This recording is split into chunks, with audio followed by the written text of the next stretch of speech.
Hi guys, I'm Danny and I am founder of The Clique and I'm a digital strategist who helps women make their mark online and build a business that stands out from the crowds.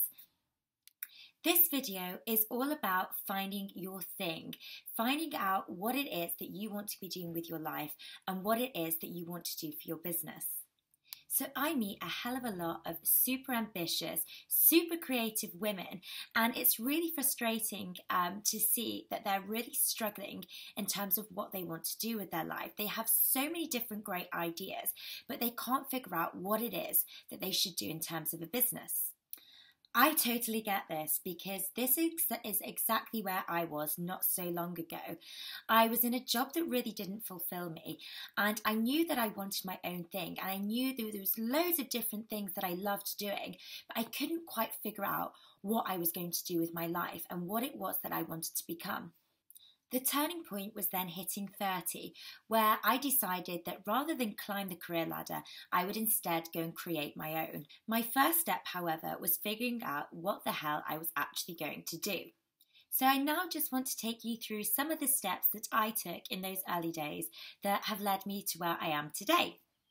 So one of the first stages in the process of figuring out what I wanted to do was to write down exactly what I wanted my perfect day to look like. So what a perfect, ideal working day for me would look like. So I'm not talking about a holiday type of day here because let's face it, unless you're a trust fund baby or a lottery win, you are going to have to work for money to come in.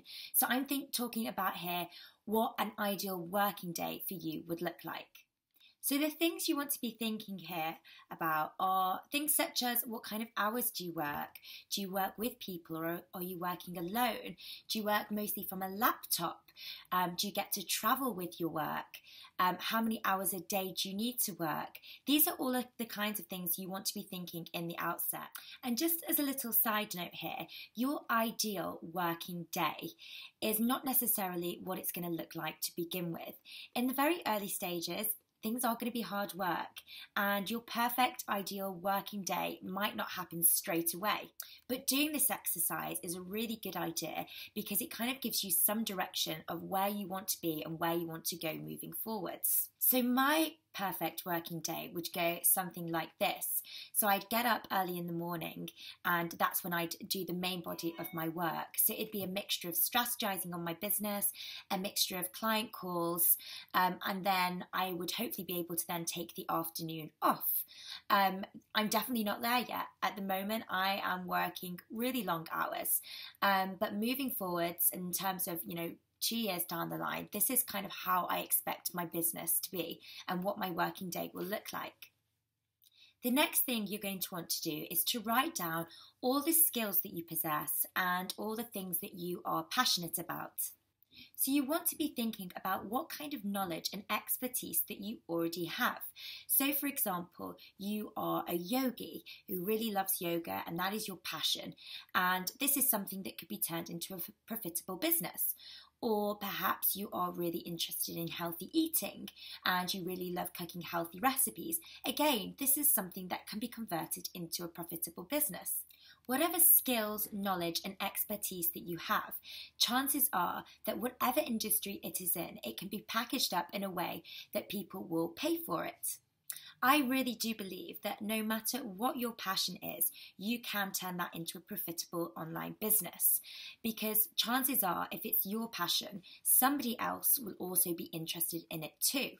The way that you turn that passion then into a profitable business is by packaging up all your knowledge and all your expertise into something that people will want to buy from you. And the thing you've got to remember is that you don't need to be the most expert person in the room at this point. You've got to just use the knowledge and the expertise that you already have and also be willing to learn as much as you can. So for example, although now a lot of people will think of me as some kind of Instagram expert, when I first started out my social media consultancy business, I was by no means an expert, but I knew enough and I was also willing to learn all that I could. The next phase then is the learning phase. Now, you're going to want to soak up as much information as what you can about your industry and your subject area. You have to become obsessed with it, and you have to be willing to consume and learn as much as you can and as often as possible. Like I said earlier, you don't have to know all that there is to know about your subject area before you launch, but I think it is really, really important that you are somebody who is willing to keep on learning about your industry. It may also be worth thinking about any courses that you may need to take at this point in order to get you to where you want to be. So certain industries may require you to take a certain course in order to offer these services in a professional setting. So for example, if you want to become a yoga instructor, you'd have to get your yoga certification, or if you wanted to become a nutritionist, you'd have to get some form of qualification for that. So think about those things at this stage now. Then just throw yourself into consuming as much information as you can and soaking up as much knowledge as you possibly can about your subject area. So read about it, listen to podcasts, and also find people who are already in the industry that may be able to offer you some advice. The next phase is to reevaluate what you've been learning so far. So you've picked a subject area, you've picked an industry that you think you want to launch a business in, and you've been consuming all of this information. If you're at the stage where you're feeling a bit fed up with this subject matter, then perhaps this isn't the thing for you. If you've spent a bit of time researching your industry, speaking to people within the industry, and soaking up all this information, and you're at the point where you think, actually, this isn't really floating my boat, then perhaps you do need to go back to the drawing board. If you are, however, still finding the whole thing quite exciting, then it's time to move on to the next stage, which is honing in on your niche. You really want to get specific about what it is that you do.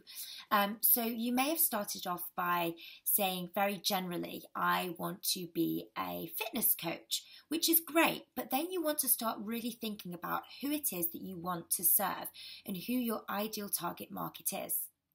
So when I first started my business in social media consulting, I knew that I specifically wanted to work with female entrepreneurs. And now moving forward, that's what I continue to do. I have a very specific type of woman that I appeal to. So people that are either unhappy in their day jobs, pretty much the same as what I was, and they are ambitious and creative and want to make more for themselves, but aren't quite sure about how to go about it. It's worth at this point taking a little bit of time to really define who it is that you are trying to appeal to. So create an avatar of somebody who would be your ideal client or your ideal customer. And this defining your audience stage is really, really important. And it might not happen straight away. It might take you a bit of time to really hone in on who it is that you want to attract and who it is that you want as your ideal client or as your ideal customer. And it's actually this phase of my coaching practice that I really enjoy getting into. So I have this whole exercise where we go through and we try and create this avatar of the ideal client and the ideal person that we'd want to work with. The last phase in the process then is figuring out your business model. While I'm a big advocate of doing what we love and doing something that we are passionate about, nothing is going to kill your passion quicker than if you're not getting paid. You've got to figure out a way to turn that skill set and that expertise and that passion into profits. So if you're selling a physical product, this is pretty simple at this point. You sell that physical product and then it's just a case of the marketing. But if you're not selling a physical product, this is where you may come a little bit unstuck. And what I would say at this point is the quickest way for you to launch a business and for you to bring in money straight away is to sell your services. So either you are coaching somebody or you're a consultancy-based service. This is really a good way to start off. So for me, this is exactly what I did. I'd acquired all this knowledge about social media and then I charged clients for it. I would do social media consulting, social media strategizing, and I would also do a bit of social media management as well. And this business model that you come up with in the outset doesn't necessarily need to be your plan for long term.